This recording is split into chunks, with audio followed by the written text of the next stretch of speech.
لوگو تم سب اللہ کے محتاج ہو، اور اللہ ہی تو بے نیاز ہے، لائق حمد و ثنا ہے۔ اگر وہ چاہے تو تم کو نابود کر دے اور نئی مخلوق لے آئے، اور یہ اللہ کو کچھ مشکل نہیں۔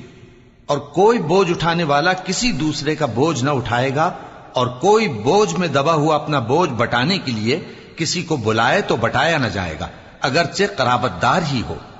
اے پیغمبر، تم انہی لوگوں کو نصیحت کر سکتے ہو جو بن دیکھے اپنے پروردگار سے ڈرتے اور پابندی سے نماز ادا کرتے ہیں، اور جو شخص سنورتا ہے تو وہ اپنے ہی لیے سنورتا ہے، اور سب کو اللہ ہی کی طرف لوٹ کر جانا ہے۔ اور اندھا اور آنکھ والا برابر نہیں، اور نہ اندھیرے اور نہ روشنی، اور نہ سایہ اور نہ دھوپ، اور نہ زندہ اور نہ مردہ لوگ برابر ہو سکتے ہیں۔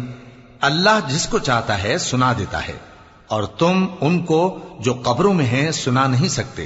تم تو صرف خبردار کرنے والے ہو، ہم نے تم کو حق کے ساتھ خوشخبری سنانے والا اور ڈرانے والا بنا کر بھیجا ہے، اور کوئی امت ایسی نہیں جس میں کوئی خبردار کرنے والا نہ گزرا ہو۔ اور اے نبی، اگر یہ تمہاری تکذیب کریں تو جو لوگ ان سے پہلے تھے وہ بھی تکذیب کر چکے ہیں۔